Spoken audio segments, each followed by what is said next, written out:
My daughter-in-law just made the biggest mistake of her life.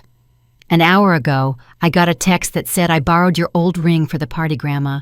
Hope you don't mind." I replied with a smile. "Have fun, dear." But right after I dialed my lawyer Frank's number and told him, "Register the theft of inventory item 847, a $3 million pink diamond ring." An hour later, the police stormed into that elegant party where Cynthia was showing off my ring, thinking she had taken a worthless little trinket. If you're watching this, subscribe and tell me where you're from, because this story is going to leave you speechless. My name is Grace. I'm 71 years old, and for the last 10 years, I've been treated like the invisible mother-in-law, the old woman who gets in the way at family gatherings. To my daughter-in-law, Cynthia, I was nothing more than an annoying old woman living in the house my late husband left me. She came into our family a decade ago when she married my son Liam, and from the very first day she made me feel like an intruder in my own home. Cynthia is one of those women who believe the world owes them everything. Elegant, manipulative, always dressed in the finest red and green dresses, showing off expensive jewelry my son bought to keep her happy. From the moment she set foot in my home, she started treating me like her personal maid. "Grace, make me some coffee. Grace, iron my black dress for tonight. Grace, don't make noise when you walk. I have a headache." She never spoke to me with respect. To her, I was just the old woman, as if I didn't even have a name. At family dinners, she would talk about me as if I wasn't there. "Liam, your mother should consider moving into a nursing home. This house is too big for someone her age." And my son, my own son, would just lower his head and mumble, "Mom is fine here, Cynthia." But I knew things were changing. Liam started looking at me differently, as if I were a burden. Cynthia had managed to poison his mind little by little, whispering in his ear that I was too old to take care of such a big house, that they needed the space for their own plans. She had big dreams, turning my living room into her personal office, transforming the garden my husband and I cultivated for 40 years into a modern entertainment area. For years, I endured her humiliations in silence. When guests came over, Cynthia would introduce me as Liam's mother, never as the owner of the house. When she threw parties, I had to hide in my room because, according to her old people, make others feel uncomfortable. There were nights I cried silently, wondering how I had become invisible in the home I built with so much love. What Cynthia never knew, what no one in my family knew, is that my late husband Mark left me much more than this house. During our last years together, Mark had been secretly collecting valuable art jewelry and antiques. He knew I was discreet, that I never flaunted wealth, and he trusted that I would know how to manage his legacy when the time came. In a secret safe hidden behind a painting in my room, I kept a collection worth over $15 million. Among those pieces was the ring Cynthia had just borrowed. A ring with a 5-carat pink diamond, designed by a French jeweler in 1920, valued at $3 million. To anyone who didn't know about jewelry, it might just look like an elegant antique ring, but to experts, it was a masterpiece. Today, Cynthia had an important charity gala, one of those fancy events where businessmen's wives show off their best outfits and compete to see who has the most impressive jewelry. For weeks, I had heard her complain that she didn't have the perfect accessory for her gold dress. She had been looking through jewelry catalogs, sighing because the pieces she liked were too expensive even for the generous budget Liam gave her. This morning, while I was watering the plants in the garden, I saw her go into my room without permission. It wasn't the first time she had snooped through my things, but this time was different. I saw her open my jewelry box, that small wooden chest where I keep some less valuable pieces, and her eyes locked on the pink diamond ring. She picked it up, examined it against the light, and I saw that dismissive smile she always had when she thought she had found something she could use.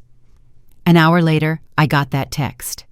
"I borrowed your old ring for the party. Grandma, hope you don't mind." She didn't even have the courtesy to ask for permission first. She just took it assuming everything I owned was at her disposal, that I was too old and insignificant to have anything of real value. When I read that message, something inside me changed. For 10 years, I had put up with her humiliations, her scorn, her cruel comments about my age and my supposed uselessness. But taking my ring without permission, that ring representing one of the most valuable pieces of Mark's secret collection, that was the straw that broke the camel's back. I sat there in my garden chair looking at the message on my phone, and for the first time in years, I truly smiled. "Have fun, dear," I texted back, but immediately after I dialed the number for Frank, my trusted lawyer. Frank had been Mark's best friend, the only one who knew the whole truth about our hidden fortune. "Frank," I said, my voice firmer than it had been in years, "it's time to activate the protocol you and Mark designed. Cynthia just stole inventory item 847. There was a silence on the other end of the line, and then I heard Frank chuckle. "Grace, are you absolutely sure you want to do this? Once we set this in motion, there's no going back." I confirmed that yes, after a decade of humiliation, it was time for my daughter-in-law to learn exactly who she was dealing with. Frank explained the plan. For years, he had been documenting every piece in Mark's collection, officially registering them as high-value items with specific inventory numbers. Each piece had certificates of authenticity, updated appraisals, and most importantly, insurance for its full value. The ring Cynthia had taken was legally registered as item 847, valued at $3 million. "I'm calling the insurance company immediately," Frank told me. "The protocol states that when a registered item is taken without the owner's authorization, we must report it as a theft immediately. In 30 minutes, the police will have a warrant to recover the stolen property, no matter where it is." While Frank made the necessary calls, I sat in my living room and remembered all the times Cynthia had made me feel invisible.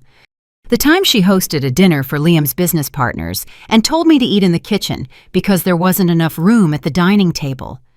Last Christmas, when she opened expensive gifts Liam had bought her, and then handed me a cheap scarf saying, "We got something simple for you because at your age, you don't need much." I remembered the day her friends came over for their book club meeting. I was reading in my favorite chair in the living room when she came in and said in front of everyone, "Grace, could you go to your room? We need privacy to discuss important things." Her friends looked at me with pity, as if I were an old pet that needed to be moved out of the way. But what hurt the most was the conversation I had overheard last week. Cynthia was on the phone with her sister Brenda, and I could hear everything from the hallway. "I swear this old woman is driving me crazy," she said. "She lives in this huge house like a queen, but look at how she dresses, look at her cheap jewelry. It's pathetic. Liam and I are just waiting for her to decide to move into a nursing home, but she's too stubborn.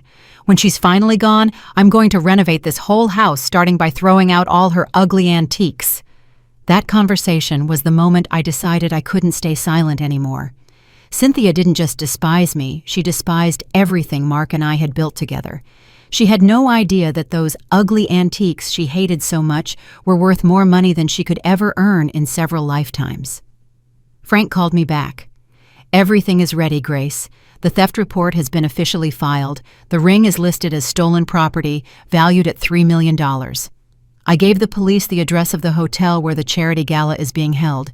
They have orders to recover the stolen property immediately." "And what's going to happen to Cynthia?" I asked.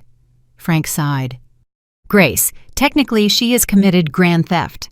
We're talking about $3 million. Under the law, she could face several years in prison. But you're the victim, so you can decide if you want to press criminal charges or just get your property back." I told him I wanted to think about it. For now, I just wanted to see Cynthia's face when she realized she had completely underestimated the useless old woman she despised so much. An hour after I filed the report, my phone rang. It was Liam, and he sounded absolutely panicked. "Mom, what's going on? The police just stormed into Cynthia's party. They're saying she stole a $3 million ring. This has to be a terrible mistake." "It's not a mistake, son," I answered calmly. "Your wife took a very valuable piece from your father's collection without permission. That ring is worth exactly $3 million, and she had no right to take it." "What collection? What are you talking about? Dad never owned anything worth $3 million.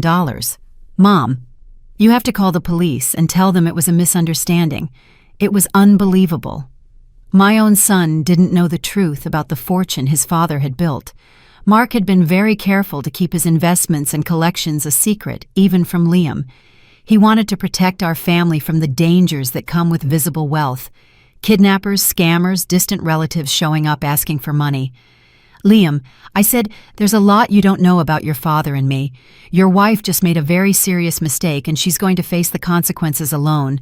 Mom, have you lost your mind? Cynthia is crying. They're treating her like a criminal. Her friends are recording everything with their phones. Her reputation is ruined. Her reputation, I repeated. And what about the 10 years I've spent putting up with her treating me like trash in my own home? What about all the times she humiliated me in front of people? What about that conversation where she told her sister I was pathetic? Liam went quiet. He knew exactly which conversation I was talking about because he had heard it too and had done nothing to defend me. Mom, please, he finally mumbled. Cynthia can be difficult sometimes, but she doesn't deserve to go to jail over a misunderstanding. It wasn't a misunderstanding, Liam. It was theft. And now your wife is going to learn that the woman she despised so much isn't the helpless old woman she thought she was. I hung up the phone and sat in silence processing what had just happened. My son, my own son, had spent 10 years watching his wife humiliate me and had never raised his voice to defend me. Now that the consequences had arrived, he wanted me to be the one to save Cynthia from her own arrogance. But I wasn't going to do it. For the first time in a decade, I wasn't going to be the invisible woman who put up with everything in silence. 20 minutes later, Frank arrived at my house, with Peter, a private investigator he had worked with for years. Peter was a man in his 50s, sharp and professional, specializing in cases of fraud and art theft. Grace. Frank said Peter has been discreetly investigating Cynthia for the last 6 months, ever since you mentioned your suspicions about her activities. I was shocked. What suspicions? I never told you I suspected Cynthia. Frank smiled. Remember the conversation we had in December when you mentioned that some of your smaller pieces had moved and that you noticed your jewelry box had been disturbed several times? Yes, I remember. I thought it was just my imagination, old age, making me forgetful. It wasn't forgetfulness. Grace, I decided to investigate quietly, and what Peter discovered goes far beyond today's ring. And Peter opened a folder full of photographs and documents. Mrs. Grace, your daughter-in-law, has been selling pieces from your collection for almost 2 years. Small things at first. Antique brooches, pearl earrings, a silver necklace, things you might have thought you lost or put away somewhere. My heart pounded in my chest. We have documented at least 12 different sales at pawn shops and antique stores across the city. The total amount she has sold comes to about $45,000. I couldn't believe what I was hearing. Cynthia wasn't just humiliating me and treating me like I was invisible. She had been stealing from me for years. But how did she know which pieces to take without me noticing? She's smart, Peter continued. She only took pieces you rarely wore or that were kept at the back of your drawers.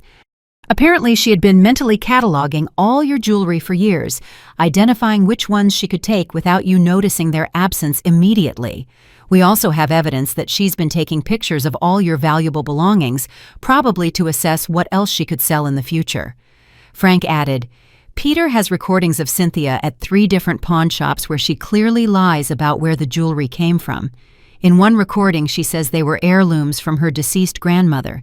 In another, she claims her husband gave them to her, but she needed quick cash for a medical emergency. I felt a mix of fury and betrayal I had never experienced before.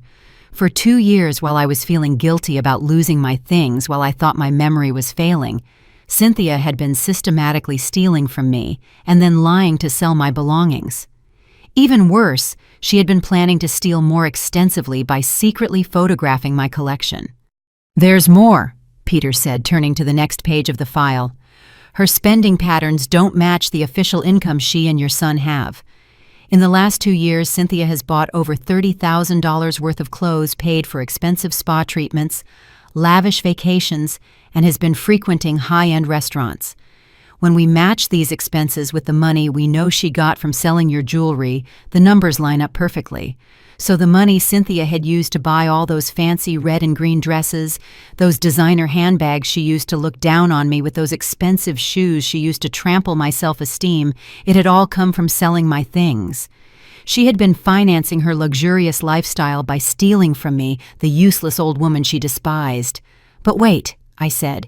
If you've known all this for months, why didn't you tell me? Frank exchanged a look with Peter. Grace, we needed enough evidence to build a solid case. And we wanted to wait until she made a mistake big enough that she couldn't deny it or manipulate the situation. Today's theft of the $3 million ring is exactly that mistake. Just then, my phone rang again. It was an unknown number, but I answered. Mrs. Grace. It was a woman's voice I didn't recognize, sounding nervous. This is Detective Miller from the Metro Police Department. We're at the Plaza Hotel with your daughter-in-law, Cynthia. She is insisting that you gave her permission to take the ring and that this is all a misunderstanding. Could you please come to the hotel to clear this up, Detective Miller? I replied. My daughter-in-law took that ring without my permission. I have the text message where she herself admits she borrowed it without asking me first.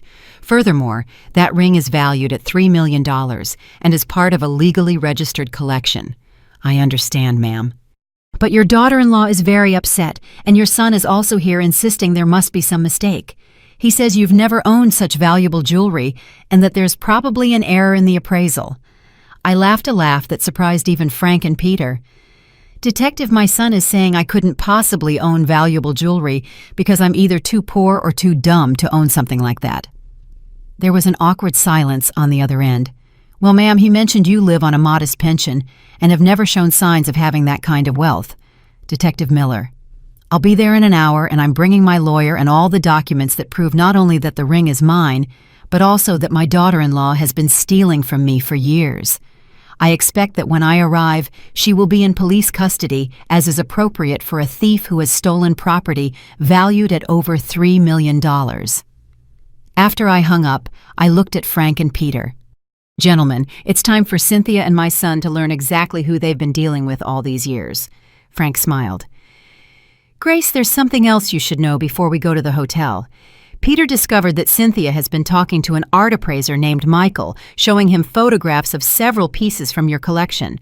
Apparently, she was planning a much bigger heist.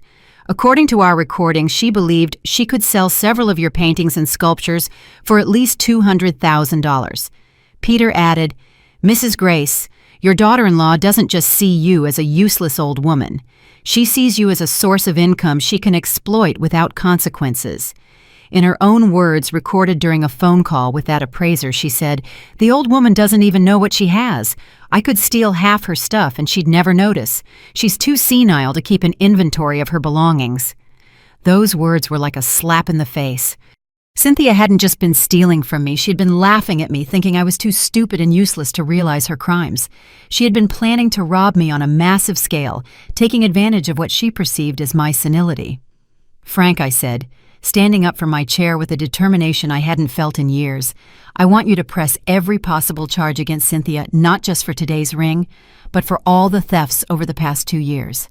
And I want my son Liam to know exactly what kind of woman he chose as a wife. Are you absolutely sure, Grace? Once we make this public, the whole family will know the truth about Mark's fortune and about Cynthia's crimes. There will be no going back. I looked out the window at the garden that Mark and I had cultivated for 40 years, the garden Cynthia wanted to destroy for her modern entertainment area. I thought about all the humiliations I had endured, all the times I had felt invisible in my own home, all the nights I had cried, wondering if I really was as useless as Cynthia made me feel. Frank, I said, it's time for this senile old woman to teach them a lesson they will never forget. When we arrived at the Plaza Hotel, the scene was exactly as I had imagined. There were at least 5 police cars at the entrance, local reporters who had been drawn by the drama and groups of guests from the charity gala, leaving the hotel whispering and pointing. This was the kind of scandal our city's high society would remember for years. As I entered the lobby, I saw Cynthia immediately. She was sitting on a leather sofa surrounded by 3 police officers, and for the first time in 10 years, she didn't look like the elegant, controlled woman she had always been. Her perfect makeup was streaked with tears, her gold dress was wrinkled, and her hands were cuffed in front of her. The ring, my $3 million ring, was no longer on her finger. Liam was standing next to her, gesturing wildly as he spoke with a detective. When he saw me walk in with Frank and Peter, his expression changed from desperation to something that looked more like fury. He walked quickly towards me, and I could see in his eyes that he blamed me, not his thieving wife, for this whole situation. "Mom, you have to fix this right now," he yelled at me in front of the crowded lobby. "Cynthia is being publicly humiliated because of you. Her friends are posting videos on social media. Her reputation is completely ruined." "Her reputation," I repeated, keeping my voice calm even though I was shaking with anger inside.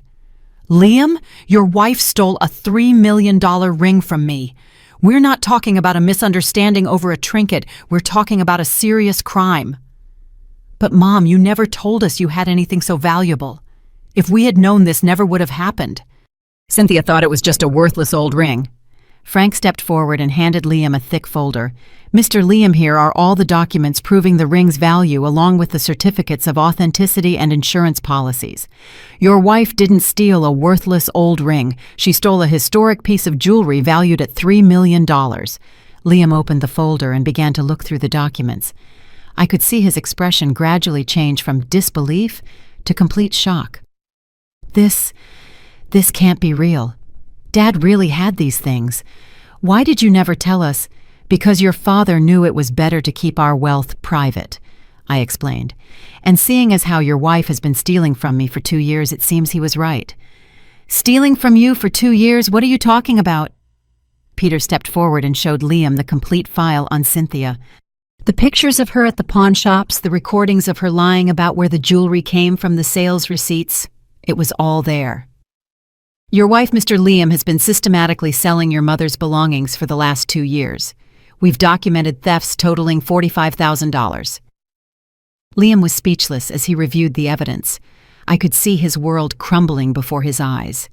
The woman he had married, the woman he had allowed to treat me like trash for a decade, was a thief who had been exploiting his own mother. Just then, Detective Miller approached us. "Mrs. Grace, I need you to officially confirm a few details.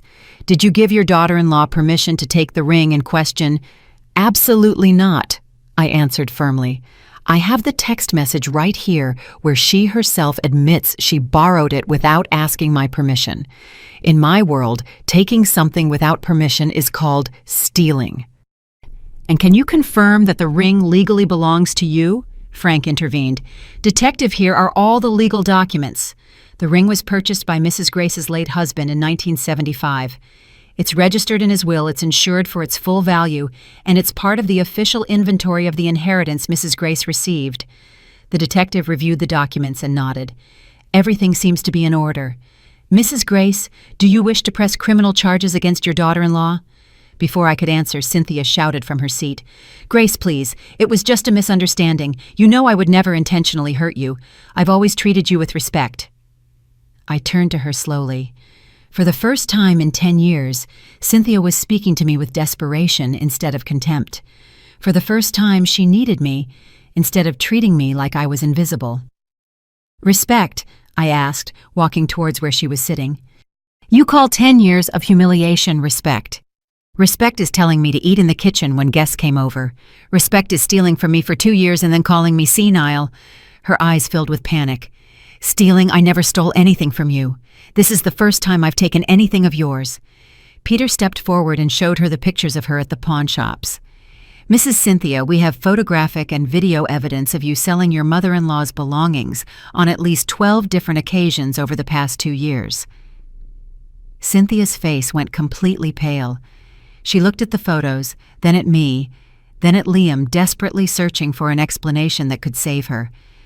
Those were just small pieces I thought she didn't use anymore," she mumbled. "I never thought she would notice. I thought she had forgotten about them." "And that gave you the right to steal them?" I asked. "And to lie at the pawn shop saying they were heirlooms from your grandmother." Liam looked at her in horror. "Cynthia, did you really do that? Were you really stealing my mother's things for years?" Cynthia started crying harder. "Liam, you know how much we needed the extra money. You know your salary wasn't enough for the lifestyle we wanted. And she has so many things.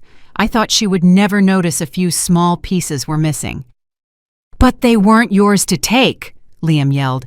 "They belonged to my mother, and you made me believe she was losing her memory when she asked about her things." That's when I realized what had really been happening. Cynthia hadn't just been stealing from me. She had been manipulating Liam into believing I was developing senile dementia. Every time I mentioned I couldn't find something, she would whisper to Liam that it was normal for old people to lose things and forget where they put them. "Detective Miller," I said, feeling a strange and powerful calm. "I want to press all possible charges against my daughter-in-law, not just for today's ring, but for all the thefts she has committed over the past 2 years." "No!" Cynthia screamed. "Please, Grace, I can give everything back. I can pay you back. Don't do this to me." I looked her directly in the eye. "Cynthia, for 10 years, you treated me like I was invisible. You humiliated me in front of guests. You made me feel like a useless burden in my own home. For 2 years, you stole from me while making me believe I was losing my memory. And now that the consequences have arrived, you want me to have mercy on you. But I never thought it was so serious. I never thought you had such valuable things." If you had known I had valuable things, what you would have stolen more." I let her process that question for a moment. "Cynthia, the problem isn't that you didn't know the value of what you stole. The problem is that you stole from me. The problem is that for a decade, you treated me like dirt." Frank approached the detective. "Detective Miller, we also want to file charges for the other documented thefts. We have enough evidence to prosecute at least 12 additional cases of theft." The detective nodded. "Understood. Mrs. Cynthia, you are under arrest for first-degree grand larceny, multiple counts of petty theft and fraud. You have the right to remain silent." As the detective read Cynthia her Miranda rights, I looked at my son Liam. He was standing there watching his wife get officially arrested, finally understanding that the woman he had married was a criminal who had been exploiting his own mother for years. "Mom," he said in a broken voice, I didn't know about any of this. You have to believe me." "Liam," I replied, "maybe you didn't know about the thefts, but you did know how Cynthia treated me. You saw every humiliation, every slight, every moment she made me feel invisible in my own home, and you never said a thing." Liam lowered his head, unable to look me in the eye. He knew I was right. For 10 years he had been a silent witness as his wife turned me into a stranger in my own house, and he had chosen the easy path, to say nothing, to not confront, to not defend his own mother. Now that the truth was out, he finally understood the price of his silence. "Mom," he mumbled, "I thought you two would eventually find a way to get along. I thought if I stayed out of it, things would work themselves out." "Things don't just work themselves out, Liam," I replied. "Especially when one person is systematically abusing another. Your wife didn't just disrespect me for a decade. She stole from me, manipulated me, and was planning to steal even more. And you thought that would just fix itself." As I spoke with Liam, I could see several guests from the charity gala recording the scene with their phones. The story of the millionaire mother-in-law who caught her thieving daughter-in-law was going to be all over social media by the end of the night. For Cynthia, who had built her entire social identity around her image as an elegant and respectable wife, this was worse than prison. Detective Miller finished reading the Miranda rights and began escorting Cynthia towards the exit. But before they could reach the door, Cynthia turned to me with an expression I had never seen before. Pure, desperate fury. "Grace, you don't understand what you've just done," she screamed. "My life is ruined. My friends, my reputation, everything is destroyed." "And why?" I asked calmly. "Because of a stupid ring you never even wore." "No," I replied calmly. "For 10 years of theft, humiliation, and mistreatment. Today's ring was simply the straw that broke the camel's back." "But I gave you a family," she continued screaming. "I gave you grandchildren you never had. Liam and I gave you a purpose in your old age."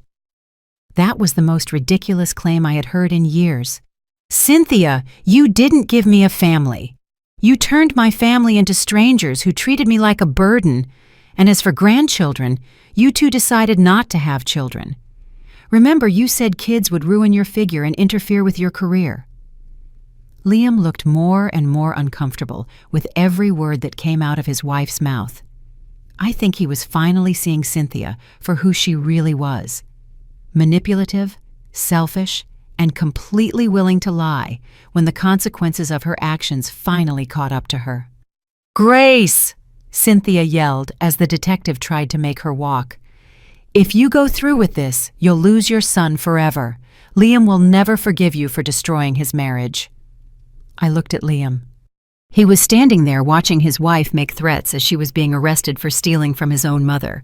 "Liam," I said, "is that how you feel? Do you think I destroyed your marriage?" Liam was silent for a long moment, processing everything he had discovered in the last 2 hours. His wife wasn't the elegant, sophisticated woman he thought he had won over. She was a thief who had been exploiting his elderly mother for years while manipulating him into believing his mother's forgetfulness was a sign of senility. "No, Mom," he finally said. "My marriage was destroyed the moment Cynthia decided to steal from you for the first time. I just didn't realize it until now." Cynthia was speechless for the first time. She had been counting on Liam to blame me for her problems, as he had done so many times before. But this time the evidence was too clear and the lies too obvious. After they took Cynthia away, Peter handed me an additional folder. Grace, there's something else you should know. During our investigation, we discovered that Cynthia had been in contact with a lawyer specializing in wills and estates. Apparently, she had been researching legal ways to challenge your father-in-law's will if you were to pass away." Liam looked sicker by the second. "What does that mean?" "It means," Frank explained, "that your wife wasn't just stealing from your mother in the present. She was planning for the future, researching how to take over the entire inheritance when your mother died." Peter added, "We found emails between Cynthia and this lawyer where they discussed the possibility of having your mother declared mentally incompetent. The plan was to prove you had senile dementia and therefore lacked the legal capacity to manage your finances or property." My blood ran cold. She was planning to have me declared mentally incompetent. "Yes," Peter continued. "In one of the emails, Cynthia mentions that you had been losing things frequently and that this could be used as evidence of mental decline. Of course, we now know you weren't losing things. She was stealing them." Liam sat down heavily in a lobby chair. "Oh my God," he mumbled. She was planning to steal everything from you." "Not only that," Frank added, "we also found that she had been pressuring Liam to convince you to move into a nursing home. Once you were institutionalized, it would have been much easier to get a court order declaring you mentally incompetent." I remembered all the conversations where Cynthia subtly suggested I was too old to live alone, that I needed professional care, that I would be happier in a place designed for people my age. It wasn't genuine concern. It was a calculated strategy to get her hands on my fortune. "Mrs. Grace," Peter said, "your daughter-in-law is much more dangerous than we initially thought. We're not talking about a woman who impulsively took some jewelry. We're talking about someone who had developed a long-term plan to steal your entire inheritance and have you declared mentally incompetent to legally justify it." Liam lifted his head and looked at me with tears in his eyes. "Mom, I never suspected any of this. When Cynthia mentioned the nursing home, I thought it was because she genuinely cared about your well-being." "Liam," I said, sitting next to him, "your wife manipulated you as much as she did me. She knew exactly what to say to make you believe her intentions were good." Frank closed his folder and looked at me seriously. "Grace, with all this evidence, the district attorney will likely offer Cynthia a plea deal. Depending on how we handle this, she could face between 5 and 15 years in prison." "And what about the money she already stole?" I asked. "Most of the pieces she sold were bought by private collectors," Peter explained. "We'll be able to track down and recover about 60% of the stolen value. The rest was probably already spent on her lavish lifestyle." Liam sighed deeply. "Mom, what's going to happen now? What's going to happen to me? What's going to happen to our family?" It was a good question. In the span of 2 hours, my family had been completely transformed. My daughter-in-law was under arrest and facing years in prison. My son finally understood he had been married to a criminal who was planning to steal everything from me. And I, the senile old woman who had been invisible for 10 years, was suddenly the center of attention. "Liam," I said, taking his hand. What's going to happen now is you're going to have to decide what kind of man you want to be. For 10 years, you were a silent accomplice to your wife's abuse towards me. Now you know the truth about who she really is. The question is, what are you going to do with that information? Mom, I want to fix things with you. I want to make up for all the years I didn't defend you. Making it up to me isn't about money, Liam. It's about respect. It's about never again allowing someone to treat me like I'm invisible in my own home. Liam nodded. Can I stay with you tonight? I don't want to be home alone after all this. For the first time in 10 years, my son was asking me for something instead of demanding that I adapt to his wife's needs. Of course you can stay, Liam, but tomorrow we need to have a serious talk about how we're going to rebuild our relationship. As we left the hotel, I could see the story was already on the local news. Millionaire grandmother catches thieving daughter-in-law with $3 million ring. By tomorrow, the whole city would know that Grace, the invisible old woman, had turned out to be a woman with more power than anyone had imagined. The next day, I woke up feeling different. For the first time in 10 years, I woke up in my own house without the feeling that I was an intruder in my own home. Liam had slept in his old room, and when I came down for breakfast, I found him in the kitchen making coffee. It was the first time in a decade that someone had made something for me in my own kitchen instead of expecting me to serve everyone else. "Good morning, Mom," he said, and there was something different in his voice, respect, a silent apology in every word. "Good morning, son." I sat at the table where I had eaten breakfast with Mark for 40 years, the table where Cynthia had made me feel like an unwelcome guest for so long. Liam placed a cup of coffee in front of me and sat on the other side. "Mom, I couldn't sleep last night. I kept thinking about all the times Cynthia treated you badly, and I said nothing. I kept remembering all the times you mentioned you couldn't find something, and I thought it was just your memory." "Liam," I interrupted him gently, "you don't need to punish yourself for being manipulated. Cynthia is very smart. She knew exactly how to frame things to make it seem like she was concerned for my well-being while she was robbing me. But I'm your son. I should have been on your side. I should have seen the signs." I took a sip of coffee and looked at him directly. "What matters now is what you're going to do in the future. The question is, are you going to try to save your marriage with a woman who planned to steal everything from me and have me declared mentally incompetent?" Liam was silent for a long moment. I could see the internal struggle on his face. He had been married to Cynthia for 10 years. Despite everything he had discovered, she was still his wife. Just then the phone rang. It was Frank. "Grace, I have important news. The district attorney wants to meet with you this morning. Apparently, Cynthia's case is bigger than we initially thought." "Bigger how?" "When they searched her house last night, they found a secret room in the basement. Grace, your daughter-in-law wasn't just stealing from you. She's been running a theft and resale operation of antiques involving several wealthy families in the city." My heart pounded. "What do you mean?" "They found over 50 pieces of art and jewelry that don't belong to her or Liam. Apparently, she has been using her access to high society social events to identify targets and then organizing more elaborate thefts. Your house wasn't her only target. It was her base of operations." Liam turned pale. "Are you saying our house has been the center of a criminal operation for years?" Frank continued. "There's more. They found correspondence indicating that Cynthia had been selling information to professional thieves. House blueprints, family schedules, information about security systems. The FBI is now involved because apparently this operation crosses state lines." I couldn't believe what I was hearing. The woman who had shared my table for 10 years, who had slept under my roof, who had eaten my food, had not only been stealing from me, she had been running a criminal enterprise from my own home. "Frank, what does this mean for Liam?" "He could be considered an accomplice. The FBI will want to question him, of course, but so far, all the evidence suggests that Liam had no knowledge of his wife's criminal activities. She was very careful to keep him away from her operation." After I hung up, Liam and I sat in silence. My house, the home that Mark and I had built with so much love, had been violated in ways I was just beginning to understand. "Mom," Liam finally said, "how is it possible that I was married to a criminal for 10 years and never realized it?" "Because she didn't want you to realize it," I replied. Liam, people like Cynthia are experts at compartmentalizing their lives. To you, she was the elegant wife who accompanied you to social events. To me, she was the daughter-in-law who constantly humiliated me. To her victims, she was the thief who planned robberies. She kept every aspect of her life completely separate.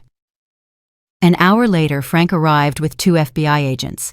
Agent Karen Silva and Agent Michael Rodriguez introduced themselves and explained that Cynthia's case was now part of a federal investigation into an art and antiques theft ring that had been operating for several years. Mrs. Grace, Agent Silva said, "We believe your daughter-in-law has been using your house as a base of operations for at least 3 years. We've identified connections to thefts in 6 different states." Agent Rodriguez added, "What makes this case particularly interesting is that Cynthia developed a very sophisticated method. Instead of just randomly robbing houses, she cultivated social relationships with wealthy families, studied their homes during social events, and then sold that information to professional thieves."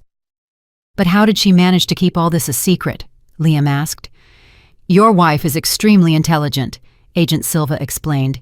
"She never directly participated in the physical thefts.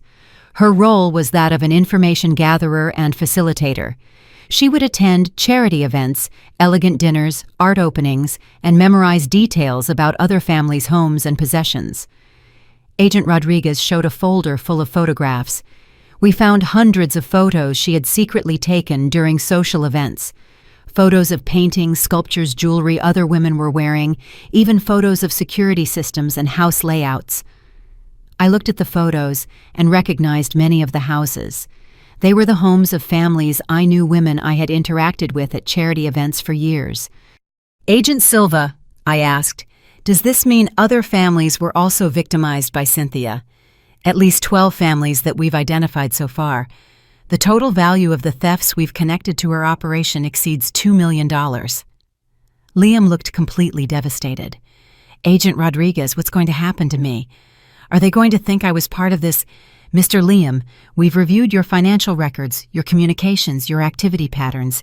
There is no evidence that you had any knowledge of or participation in your wife's criminal activities. However, we need you to cooperate fully with our investigation." Agent Silva looked at me directly. "Mrs. Grace, there's something else you need to know. When we arrested Cynthia last night, she immediately started negotiating. She's offering information on her entire criminal network in exchange for a reduced sentence." "What kind of information?" "Names of all her accomplices, details about unsolved robberies, locations where stolen pieces are hidden. She's willing to give up her entire organization to avoid spending 20 years in prison." Frank leaned forward. "And what does that mean for Grace? How much time could Cynthia face if she cooperates? If her testimony helps solve all the related cases and leads to the arrest of the other members of the network, she could face between 5 and 8 years instead of 20 to 25. Liam sighed deeply. "So even now, even after being arrested, Cynthia is finding ways to manipulate the system to her benefit." "That's how smart criminals work," Agent Rodriguez explained. "They always have an escape plan." After the FBI agents left, I sat in my living room trying to process everything I had learned. My house had been the center of a criminal operation for years.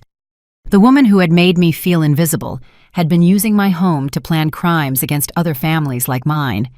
"Mom," Liam said, sitting next to me, "how are we going to get through this? How am I going to rebuild my life after discovering I've been married to a criminal for 10 years?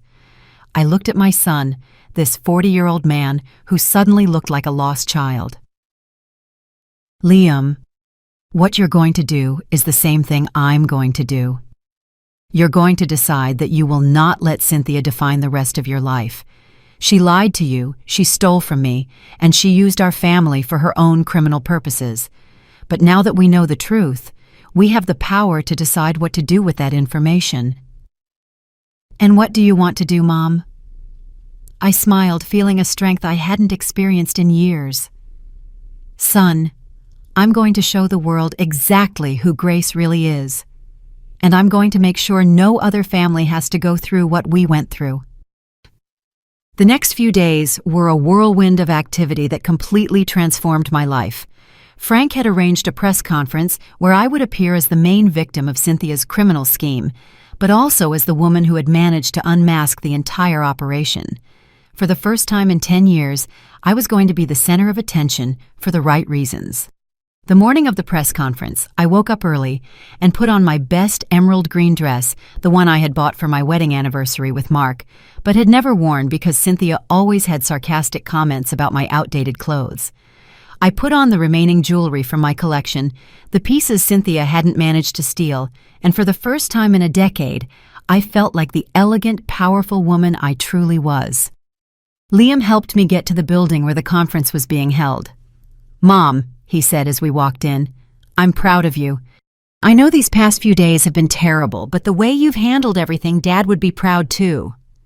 The room was filled with journalists, TV cameras, and curious onlookers who had come to hear the story of the millionaire old woman who caught her criminal daughter-in-law. When I entered the room, I could feel all eyes on me, but this time they weren't looking at me with pity or condescension. They were looking at me with respect, curiosity, even admiration. Frank approached the podium first. "Good morning. My name is Frank, and I represent Mrs. Grace, 71 years old, who was not only the victim of a criminal scheme led by her own daughter-in-law, but was also instrumental in unmasking a theft ring that had been operating for years." Then he invited me to speak. As I approached the microphone, I felt a strange calm. For 10 years I had been silenced, ignored, treated as if my words had no value. Now dozens of people were waiting to hear what I had to say. "My name is Grace," I began, "and for the last 10 years I was a victim of psychological abuse and systematic theft by my daughter-in-law Cynthia. But what I want you to understand is that this isn't just my story. It's the story of many elderly people who are victimized by family members who see them as easy targets." I continued telling my story, but not as a pathetic victim. I told it as a woman who had resisted, who had kept important secrets until the right moment, and who had finally found a way to get justice. "Cynthia thought I was a senile old woman who would never notice her crimes," I said. "But what she didn't know is that my late husband taught me to be observant, patient, and strategic.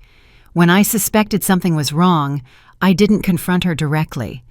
I investigated, gathered evidence, and waited for the perfect moment to act." A reporter raised his hand. "Mrs. Grace, why did you wait so long to act? Why didn't you report the thefts when they started?" "Because I needed enough evidence to make sure Cynthia couldn't manipulate the situation," I replied. "People like my daughter-in-law are experts at playing the victim. If I had acted too soon with insufficient evidence, she would have found a way to convince everyone that I was a confused old woman making up stories." Another journalist asked, "How does it feel knowing your house was used as the base of operations for a criminal network?" "I feel betrayed, of course, but I also feel powerful, because in the end, I was the one who put a stop to that criminal operation. It was my report that led to the arrests. It was my evidence that unmasked the entire network." After the press conference, something extraordinary began to happen. My phone wouldn't stop ringing. Journalists from all over the country wanted to interview me. Documentary producers wanted to tell my story. But the calls that moved me the most were from other older women who had seen the news and recognized elements of my story in their own lives. A woman named Diana called me crying. "Grace, I saw your interview on TV, and I think my son-in-law is stealing from me. My jewelry has been disappearing, but my daughter says it's normal for old people to lose things. After hearing you, I realized that maybe I'm not losing my memory." Another woman, Brenda, told me her daughter-in-law had been pressuring her to sign documents she didn't fully understand. "After seeing your story, I realized I need to get my own lawyer, not trust the lawyer my daughter-in-law recommends." Those conversations made me understand that my experience with Cynthia was not unique. There were thousands of elderly people being victimized by family members who abused their trust, and many of them didn't have the resources or the knowledge to defend themselves. That night, Liam and I had a long, difficult conversation about our future. "Mom," he said, "I've decided to divorce Cynthia. I can't stay married to someone who hurt you so much and turned out to be a criminal. "Are you sure, son? That's a very big decision." "Completely sure. For 10 years I chose Cynthia over you, and that was the biggest mistake of my life. I'm not going to make the same mistake again." 3 days later, I received an unexpected call. It was a TV producer named Peter who had seen my press conference. "Mrs. Grace, I'd like to propose something to you. Have you considered having your own show where you help other elderly people who might be being victimized by family members?" The idea intrigued me. What kind of show? A show where people can call in to tell their stories and where you can offer advice based on your experience. We could also have legal and psychological experts to help. We'd call it the wisdom of grace or something like that. For the first time in my life, someone was offering me a platform to use my experience and my knowledge to help others. For 71 years, I had been the devoted wife, the self-sacrificing mother, the invisible mother-in-law. Now, finally, I had the chance to be something more, an advocate, an educator, a voice for people who had been silenced like me. "Peter," I said, "I'm interested in your proposal, but I have some conditions." That night, as I prepared to sleep in my house for the first time in years without feeling like an intruder, I reflected on everything that had changed. A week ago, I was the invisible old woman everyone ignored. Now I was a public figure whose story had inspired hundreds of people to examine their own family situations. My phone buzzed with a text message. It was from Frank. "Grace, I just got news from the FBI. Thanks to your case and the information Cynthia is providing, they have arrested 6 more members of the criminal network. Your courage didn't just save you, it saved many other families from being victimized." I smiled as I turned off the light.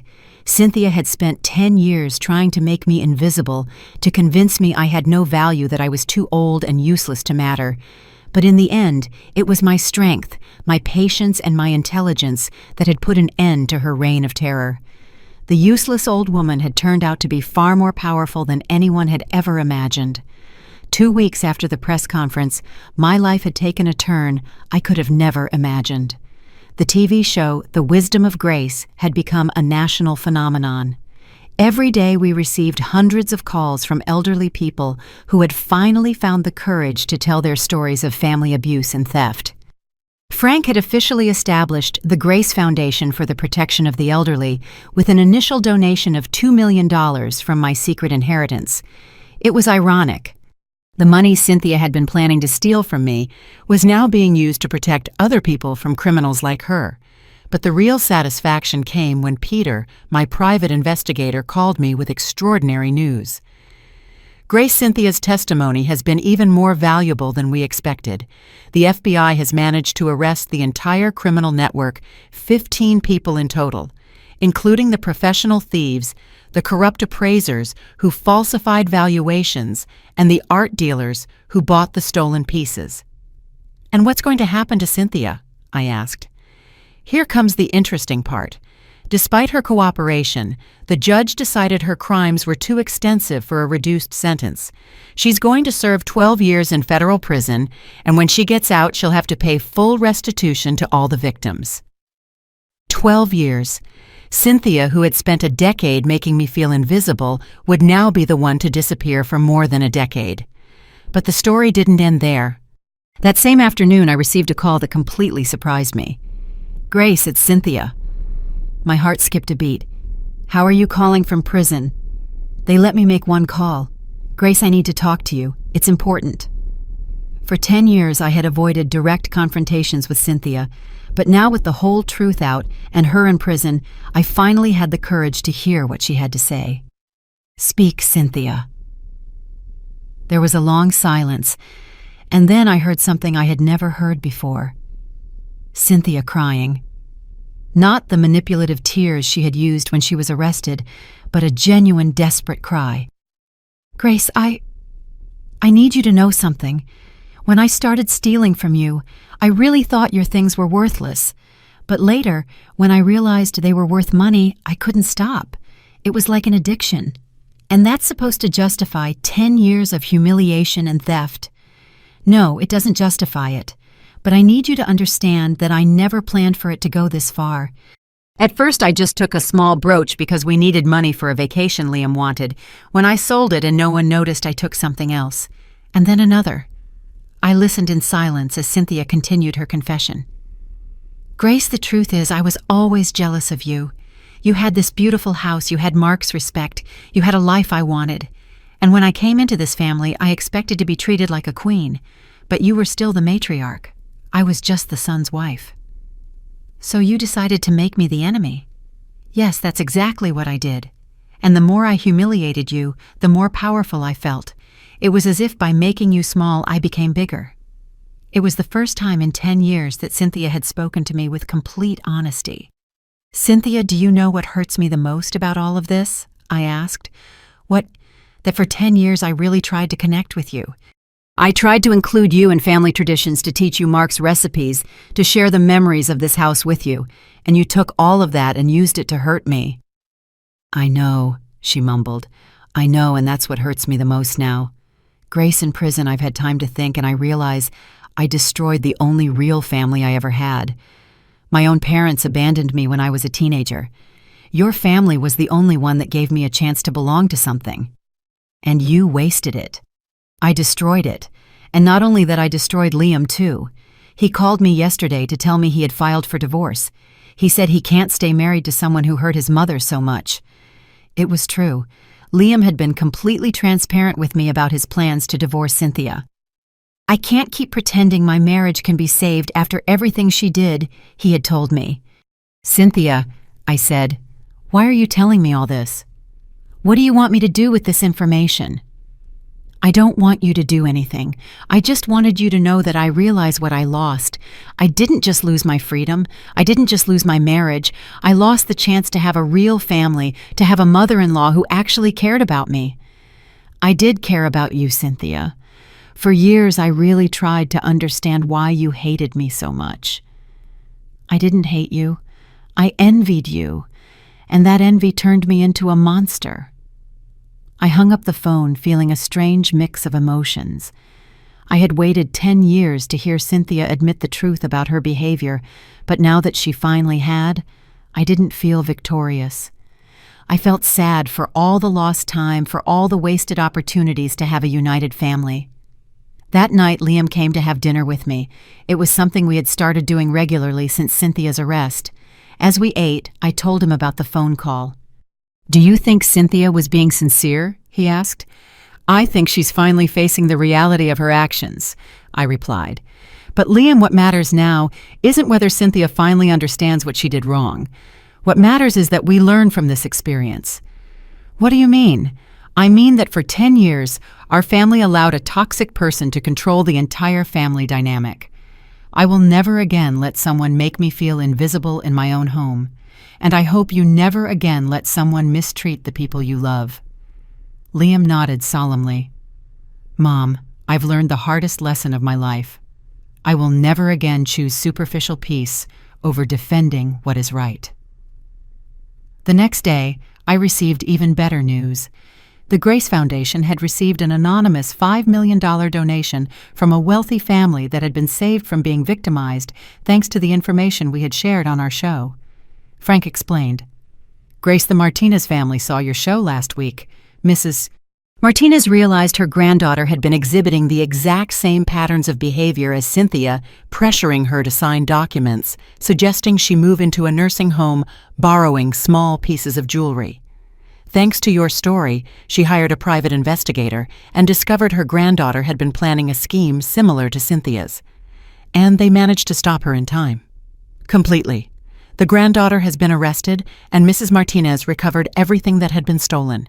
She says your show saved not only her fortune, but probably her life.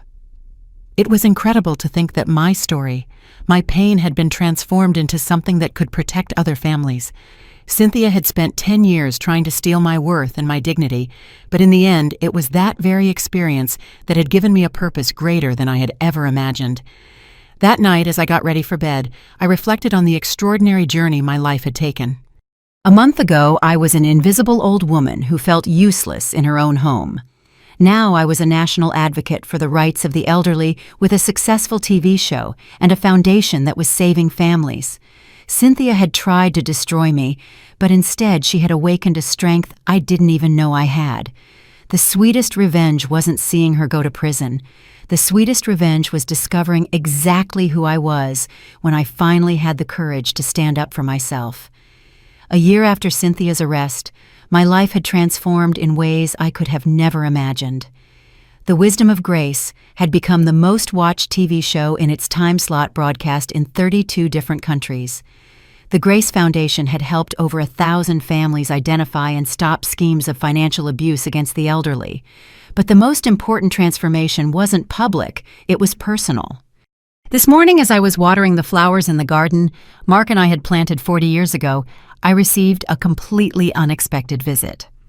Liam arrived with an elegant woman in her 40s with brown hair and a genuine smile that immediately reminded me of Mark's. "Mom," Liam said, clearly nervous, "I want to introduce you to someone very special. This is Natalie and, well, we've been dating for the last 6 months." Natalie approached with confidence but also with respect. "Mrs. Grace, I've heard so much about you. Liam has told me your whole story, and I must say, you're an inspiration to women of all ages." The first thing I noticed about Natalie was how she looked at me with genuine respect, not the condescension I'd received from Cynthia for years. When she spoke to me, she addressed me directly, not Liam, as if I were invisible. "Natalie," I said, "what do you think about the fact that my son is dating you while he's still technically married?" Liam turned pale, but Natalie smiled. "Mrs. Grace, I appreciate your direct question. Liam told me the whole situation with Cynthia before we started dating. The divorce papers were finalized last week. I would never have started a relationship with a married man, no matter the circumstances." I liked her honesty. "And what do you think about having a famous mother-in-law who appears on TV talking about family problems?" Natalie laughed genuinely. "Honestly, I'm proud. You took a terrible experience and turned it into something that's helping thousands of people. That requires extraordinary strength." Over the next few months, I was able to observe the relationship between Liam and Natalie. It was completely different from his marriage to Cynthia. Natalie encouraged Liam to spend time with me, to include me in their plans to value my opinion. When they hosted dinners, they invited me as the matriarch of the family, not as a burden they had to tolerate. The most notable difference was that Natalie genuinely wanted to get to know me. She asked about my experiences with Mark, about the history of our house, about our family traditions. Instead of trying to replace or erase the past, she wanted to be part of our family's continuity. One afternoon, while Natalie and I were preparing dinner together, she asked me something that surprised me. "Mrs. Grace, what can I do to make sure I never become someone like Cynthia?" I paused to think about her question. Natalie Cynthia became what she became because she saw our family as something she could exploit, not as something she could contribute to. You're already different because you care enough to ask the question. But I want to be specific. What behaviors should I avoid? Never try to isolate Liam from his family. Never speak ill of me when I'm not present. Never assume that because I'm older my opinions don't matter. And if you ever have a problem with me, talk to me directly. Don't try to manipulate Liam into being your intermediary." Natalie nodded seriously. "And is there anything I can do proactively to be a good daughter-in-law?" "Recognize that this house, this family has a history that existed before you arrived. Respect that history while you help create new history. And never forget that being part of a family means giving as much as you receive." 6 months later, Liam asked me to go with him to buy an engagement ring for Natalie. It was ironic. Everything had started with Cynthia stealing a $3 million ring, and now I was helping my son choose a ring to symbolize genuine love. "Mom," he said as we looked at different options, "do you think I'm making the right decision? Do you think Natalie and I can build something lasting after everything that happened with Cynthia?" Liam, the difference between Natalie and Cynthia is that Natalie sees our family as something valuable that she wants to protect. Cynthia saw our family as something she could exploit. That fundamental difference means everything. The proposal was perfect. Liam arranged a dinner at our house in the dining room, where for years Cynthia had made me feel like an intruder. But this time, I was sitting at the head of the table in my rightful place as the family matriarch while Liam proposed to Natalie. When Natalie said yes, the first thing she did was walk over to me and hug me. "Mrs. Grace," she said with tears in her eyes, "I hope I can be the daughter-in-law you deserve." "Natalie," I replied, "you already are." The wedding day was the happiest family celebration we had had in over a decade. Natalie had insisted that the ceremony be held in our backyard garden, honoring the legacy that Mark and I had built. During the ceremony, Liam asked me to say a few words. "2 years ago," I began, "I believed my family's story had ended in humiliation and betrayal. But today, I understand that that terrible experience was simply the end of a chapter, not the end of the book. Natalie welcomed to a family that now knows how to value mutual respect, honesty, and genuine love." After the wedding, as the guests celebrated in the garden, I received an unexpected text message. It was from a woman named Karen, who had been watching my show from the beginning. "Grace, I wanted you to know that your story gave me the courage to report my son, who had been stealing my medication to sell it. Thanks to your example, I got my dignity and my health back. Now my son is in rehab, and our relationship is healing. Your courage inspired me to find my own." Those messages came regularly. People from all over the world who had found the strength to stand up for their rights after hearing my story. It was proof that the pain I had suffered had been transformed into something positive and powerful. That night, after all the guests had left, I sat alone in my garden, reflecting on the extraordinary journey I had been on. 2 years ago, I was an invisible old woman victimized by a daughter-in-law who saw me as a nuisance. Now I was a national advocate, a woman with a new daughter-in-law who genuinely respected me and the matriarch of a family rebuilt on foundations of honesty and love. My phone rang one last time. It was Frank. "Grace, I have final news on Cynthia. They just rejected her appeal. She's going to serve the full 12 years of her sentence." "And how do I feel about that?" I asked myself out loud. Only you can answer that question. The truth was, I no longer felt anger toward Cynthia. I felt sorry for her. She had had the chance to be part of a genuine family, and she had wasted it on greed and envy. Now she would spend 12 years in prison while I enjoyed the new life I had built with my courage and determination. "Frank," I said, "Cynthia is no longer a part of my story. My story is now about the thousands of families we've helped, about the new relationship I have with Liam, about the wonderful daughter-in-law I now have, and about the legacy I am building." After I hung up, I looked up at the stars and whispered, "Mark, I hope you're proud. The invisible old woman who almost lost everything finally found her voice, her power, and her purpose. The sweetest revenge wasn't destroying Cynthia. The sweetest revenge was rebuilding myself. And now tell me, have you ever experienced an injustice like this? Have you had to find your own strength to defend yourself against someone who underestimated you? I'd love to hear your story in the comments.